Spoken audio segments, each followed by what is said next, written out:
We are so back, baby. The hype train is back. Because the first episode of season 2 is here and it was top tier. It literally was everything I wished for. It exceeded all of our expectations and really silenced the haters. The art style was amazing. They gave us some really nice animations. But most importantly, I was impressed at the pacing. They really pulled off a perfect balance. And in fact, I actually enjoyed the episode more than I did when reading the manga. And so this definitely got me hyped for this season. Especially because this is probably the most important season. The U20 game is actually peak Blue Lock. However, what we are going to do today is actually review the episode, but not just do a simple review. In fact, we will be comparing it to the manga. We will see how much chapters they covered, what changes they made, what the studio added and removed, and overall do a recap and explain certain things that might not be as clear for the anime only fans. But of course, we gotta start by talking about how many chapters did it actually cover. Well, it was kinda weird in a good way. It actually covered 2 chapters from the manga, chapter 95 and 96, which by the way are the start of the 12th volume. Then at the end, it actually covered few panels from chapter 97, which definitely was a brilliant move. However, what actually amazed me is the fact that we actually got a lot of anime exclusive scenes. Moreover, they started the episode with something I was not expecting. They started it with Sai and Rin's backstory.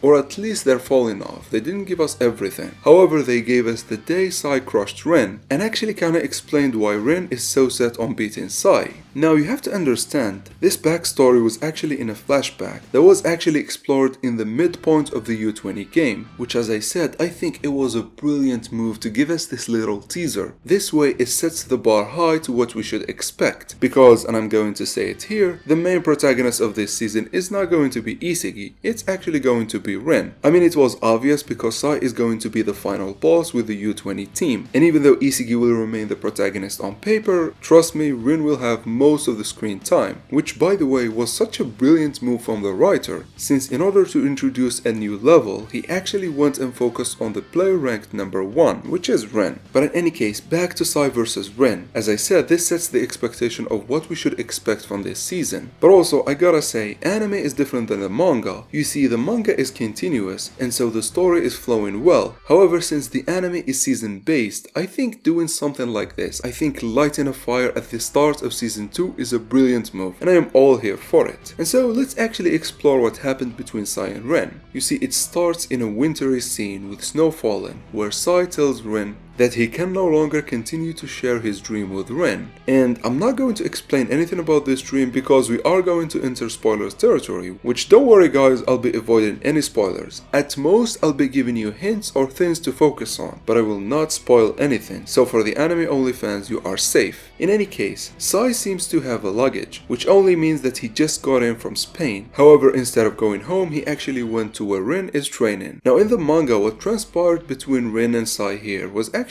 very short and sweet. They actually had more dialogue than their 1v1. Here, they kept the dialogue the same. However, they beautifully extended the scene of Sai destroying Rin, which again I think this is such a brilliant move because it shows how much Sai is better than Rin. But also, I mean, the animation was great, so hey, that's a plus. However, what impressed me the most is actually the art style. They seem to be going to a more detailed style than the first season, which definitely looks insanely better. And the aura seems to be resembling that of the movie, which, I don't know, I kinda like it, but what I didn't like about it in the movie is that it was overused. Sometimes it took the whole screen, which they seem to have corrected here, so that's definitely great. Now, as I said, the animation was smooth, and I really wish the whole season continues like this. I know they're gonna have a little bit of production problems since they are a small studio, but I wish those come in like non-important scenes or scenes from above or from afar. However, for one-on-ones, especially for one-on-ones, I need them to animate them this good, because honestly, this season is all about rivalries, and so we really can't have any sloppy animations there. However, judging from how this episode went, I think they are doing a great job.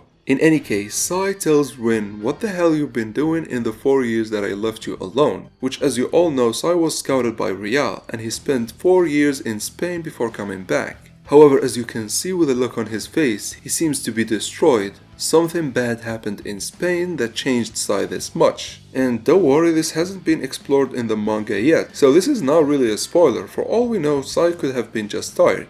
Rin was actually shaken by his brother's actions, and here after Rin got destroyed, we see this monster doll fallen, which is not going to be explored in this season, and actually might be explored in season 4 or 5, but for now we really do not need to care about it. In any case, what followed this drama between the Itoshi brothers is actually a call between Ego and the head of the Japanese football, and mind you, this never happened in the manga. After they set their challenge, they never spoke on screen again, and so again, this was done because it's an anime and this is a different season. This acted as a reminder of the current situation, where if Blue Lock wins, they get to hijack the U20 team, or if they lose, they get disbanded. And also, while Ego is talking, we can see the U20 team. However, one player is actually covered by a chair, and it's not Sai, it's actually an insane player, which we'll get to meet at the end of this episode. So let's just move on to the opening.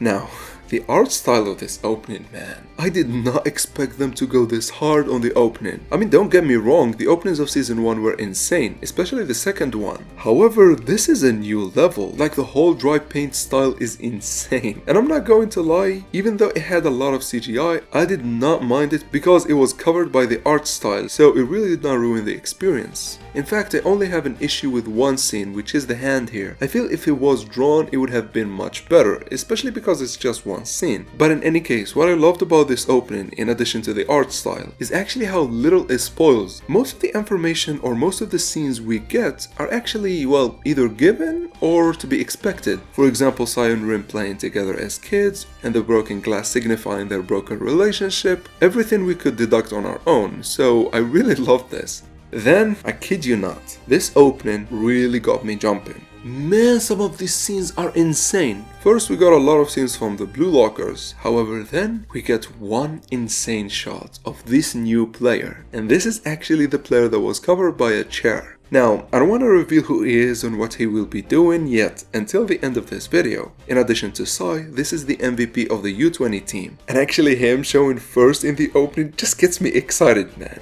Then we get some shots from Nagi and they look really crispy. However, if you like the Nagi and Aiko scenes, what can I tell you about the Baro scenes? Look at this! This is insanity. And if you notice, he's actually opening a door, or in fact, he is force opening a door, which is exactly Baro's unpredictable play. And also him shooting here, everything looks so crispy. I love this. These shots are so unique and so amazing. And I actually was confused because they only showed Nagi and Baro. Then we get a feel of how big of a stakes this game has. You see the real football field, the huge stage with the commentators, the parents, and a stadium full with fans. This game really is going to change Blue Lock. Then my question about them actually covering only Baro and Nagi gets answered, as we get a look at Bajira looking as monstrous as ever. And then, oh my god. You have to understand, guys, Shido in the manga was never one of my favorites. I've always liked him, but he never clicked with me that well. But in the anime, just look at this. And if you're thinking maybe they spoiled with these shots, well no, this is actually a shot from the cover for the volume and doesn't really spoil anything. In fact, it's just the studio is spoiling us with some insane shots. Look at Shido here. Oh my god, I'm fanboying this shit, man. Then we get Sai versus Rin. It's their aura, Sai is calculated while Rin looks angry. I mean, this is to be expected again, Rin is going to go insane against his brother, and so let's move on. However, then the studio does something very questionable. Isagi dribbles past this player? What the hell they're thinking? Isagi is not really a dribbler. I think this is just so they can hype Isagi. Isagi needed a moment without them actually spoiling. So they did something that is actually far-fetched. And honestly, I really do not like it, but even still, this is just one tiny problem. Everything else with this opening rocked, especially the art style. In any case, then we cut to the real start of the episode, which is just Ego explaining the situation, and this actually happened in the manga, exactly how you see it in the anime, and so there isn't really much that you are missing, guys. Up until Ego choosing the top 6, which even though the dialogue is the same as the manga, they actually gave them completely different auras, and I kid you not, Shido here, they gave him so much more than what the manga gave him. In the manga he just commented, oh, so that's number 1. However, here we see him circulating Rin like a shark. And then look at this, the number 3, Karasu. This guy is going to rock the third selection, and him acting cocky like this, as if he's the king, oh my god. These are some really amazing shots, and I'm really glad they gave us more to these characters. And also, I know I keep bringing this up, but this art style is so good. Look how crispy they look, look how detailed they look. As a Blue Lock fan, I'm really eating well here. In any case, I want to talk about this character who seems nice. Trust me guys, he's an egoist much like the others, he just seems nice. You'll see in a minute, as immediately after Nagi's introduction, he actually asks Ego why he is not number 1, which went exactly as the manga, as well as what followed, with the whole team revolving around the top 6 and the others need to prove that they can play next to them. Then we get the 3 teams, and Bachara being the 7th, who will play in 2 games, which is all like the manga, maybe a few changes in the postures of some characters, but overall this has been just like the manga. Ego then tells the top 6 to go to the VIP room, which again they gave them a different animation, which I think again is needed because an anime is different than manga. But what I want to focus on is actually Ego's speech, as it is very crucial. It highlights the importance of competition. They are not just going to play against the U20 team, but actually they will compete against one another to see who can surpass the others and be the true number 1. And so Ego telling the rest that they need to treat the top 6 as rivals and need to crush them is actually very crucial here, and I hope you guys focus on it, because come the U20 game this will play a huge role. As it is the case again with Blue Lock, it's all about devouring each other to destroy the other team, and I love how Ego keeps on reminding them. In any case, then we get these amazing shots of the top 6 out of nowhere and for no reason. Like, the art style keeps on getting better and better. I don't know what to tell you guys.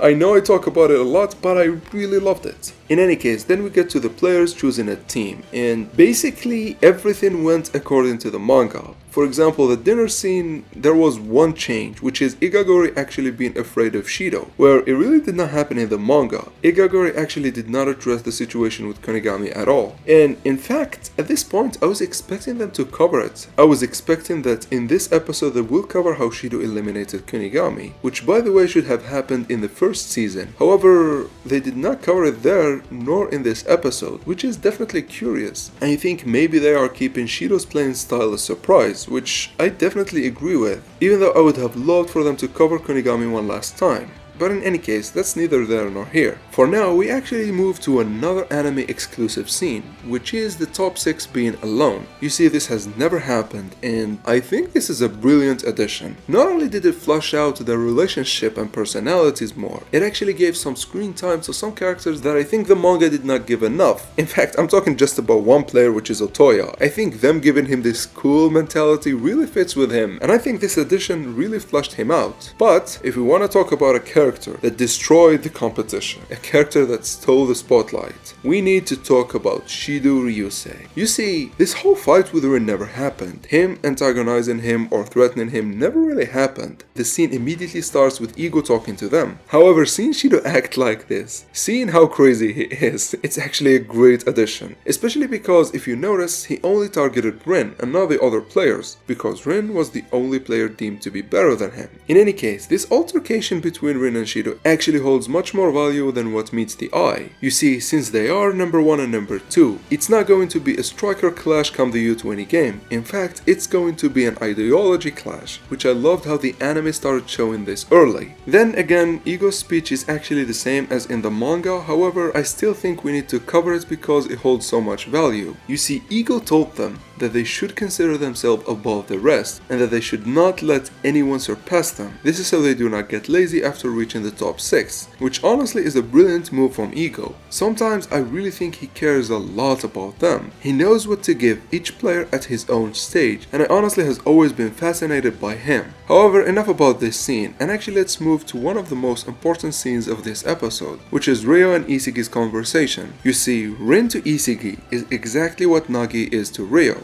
This actually made both realize that the paths they've chosen are not wrong, and actually they need to challenge both of their prodigies in order for them to evolve. And this holds so much value, as because of this, and you need to remember this actually, because of this conversation, because of what transpired here, both Isagi and Ryo will evolve in the third selection. And so I really thought that this scene is actually way too important for you guys to just gloss over, since it's actually a great foreshadowing. However, in the manga, this was the end of chapter 96, and what we got after this is actually the beginning of chapter 97, which honestly I think it's a brilliant move, as it ends the episode on a high note, a cliffhanger you could say, because we now get to see the teams, who is going to go with whom, but more importantly we can't wait to see who will play the first game. And honestly when I saw this, I was actually sold on the pacing of this episode. It is actually perfect. I think two things are perfect in this episode, the art style and the pacing.